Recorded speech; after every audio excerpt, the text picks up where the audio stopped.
The world is, for many years, has been able to bank on stability and consistency of decisions and the sort of the trends in the world. But at the moment, you don't know what you're going to get. The next decade won't look like the last. Every business must evolve or risk disappearing altogether. In today's podcast, we'll be exploring how businesses can evolve and reinvent their future and how PwC is helping our clients do that through the Futures Experience program. My name is Claudia de Gouveia Macedo. I lead the Futures Experience. I'm joined by Quinton Pienaar, EMEA Customer Transformation Leader at PwC. Quinton, great to have you. Thank you for joining us. Thanks for having me, Claudia. So we get to talk about a really fantastic topic today, the future. And when we think about it, this topic is timeless. Every generation, or just about every generation, seems to think that they have been at the receiving end of the most amount of change. Here we are again, we're making the exact same claim. I'm of the opinion that we are not being dramatic, that there is something quite radical in terms of the pace and the complexity of the change, but I'd love to have your thoughts on it. Yeah, I think at PwC we've done a lot of work and thinking in this space, and I think it's not just the pace of change, because everyone references the pace of change, that it's getting faster and faster all the time. It's the complexity of the disruption, and it's the disruption that are kind of, layering on top of each other. So at the one stage, you've got everything from geopolitical issues. Just think of what we hear all the time is tariffs, tariffs, tariffs, right? So you're dealing with that as a business leader. It's moving quickly. It's a little less stable. I think the world is, for many years, has been able to bank on stability and consistency of decisions and the sort of the trends in the world. But at the moment, you don't know what you're going to get. And then you have geopolitical issues alongside social issues like aging populations, alongside technology disruption, and all of those coming together. Now, as a business leader or as an individual, you don't have to deal with one of these. You have to deal with all of them at the same time everywhere. And I think that is what makes this slightly more complex and challenging than the past. So certainly the scale and the pace of it all. And if we think about it, in the past, change was happening in waves, predictable or semi-predictable waves at least. Now they're happening in completely unexpected collisions. Those collisions are giving rise to new industries and sectors and ecosystems. And there's no real rule book anymore because that's also being rewritten. And I think all the while, organizations find themselves in that situation where they know they need to keep the lights on, but they need to figure out how to respond to these kinds of changes. If we look at visionary leaders, they're also in that catch-22. They know that they need to invest into the future. They need to think about where future growth is coming from. But at the same time, there are all these other issues that seem to overshadow that. And maybe they don't have the luxury of doing one or the other. In the past, you could wait for the disruption to go by. So while it was disruptive, you maybe pulled back a little, didn't invest, didn't think about those growth opportunities and waited it out.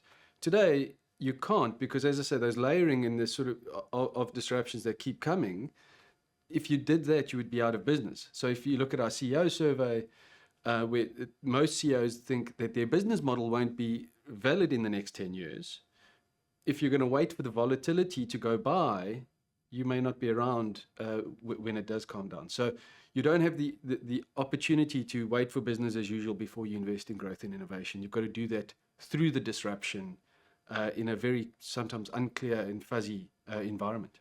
Yeah.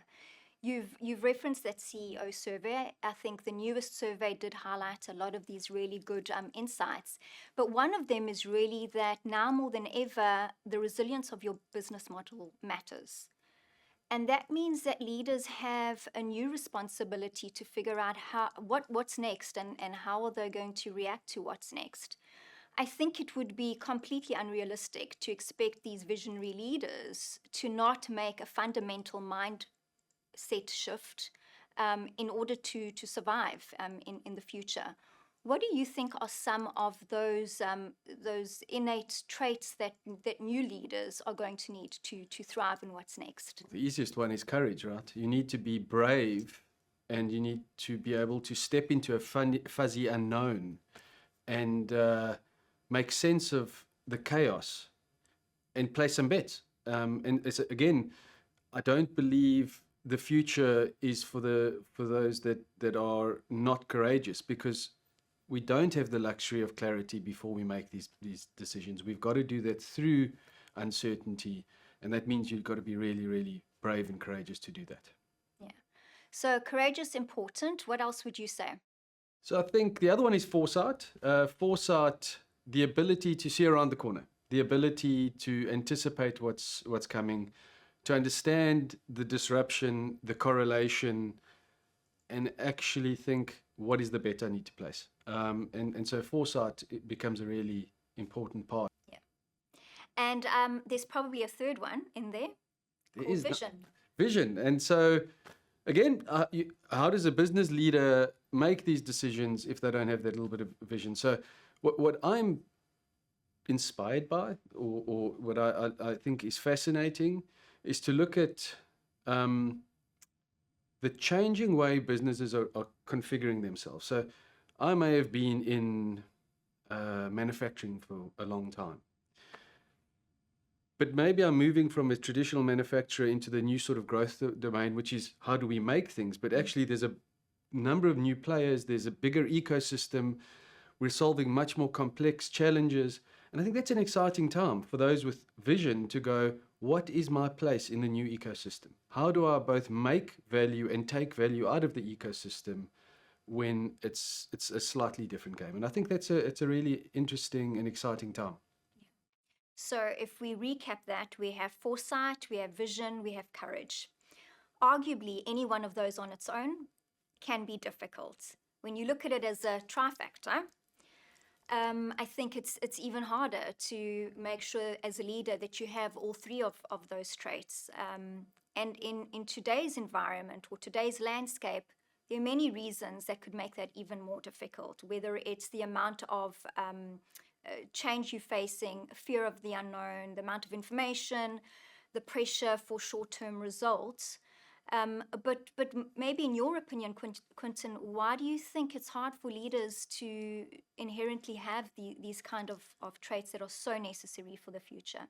I think it again comes down to, one may have one or all of those traits, but trying to bring them together in a very rapid time altogether is quite hard. And so sometimes you may have the traits, but you don't have the ability to execute on because you need a little bit of help.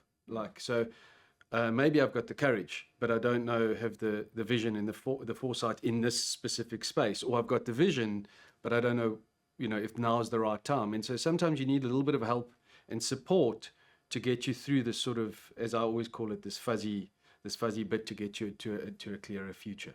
It can be quite challenging to have all three of those traits. But for all those individuals who would struggle with them, there are those extraordinary examples of people who are getting them right. I'd love to hear from you. Who are those visionaries who really blaze the trail on these type of leadership traits?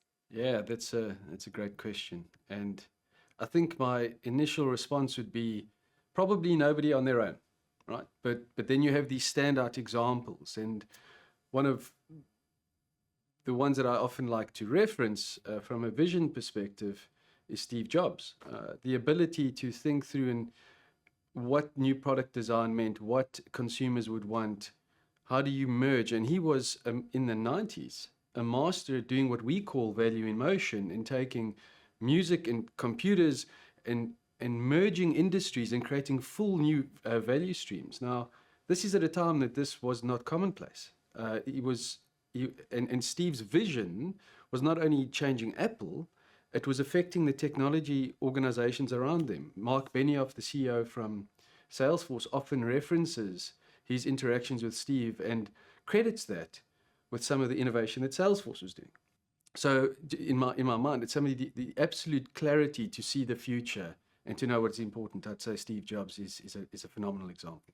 Any other trailblazers in this space? So, I mean, if we think of vision, courage. Or anyone with the trifecta? Anyone with the trifecta? Again, an organization that people often refer to that took 16 years to become an overnight success is Amazon and Jeff Bezos.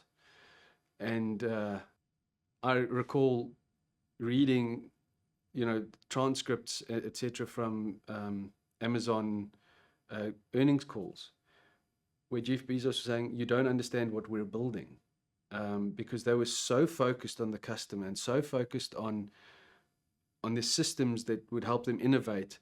They weren't as worried about short-term revenue and short-term profits, etc. But as I said, that 16 years overnight success got to the point where you just didn't buy books from them, you bought pretty much everything from them.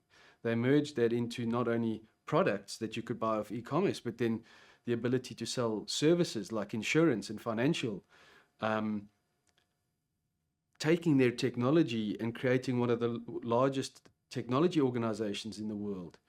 Now, that took courage, vision, and foresight. The ability to see the opportunity to sell books online and take that into what we know as Amazon today is a really good example of all three coming together.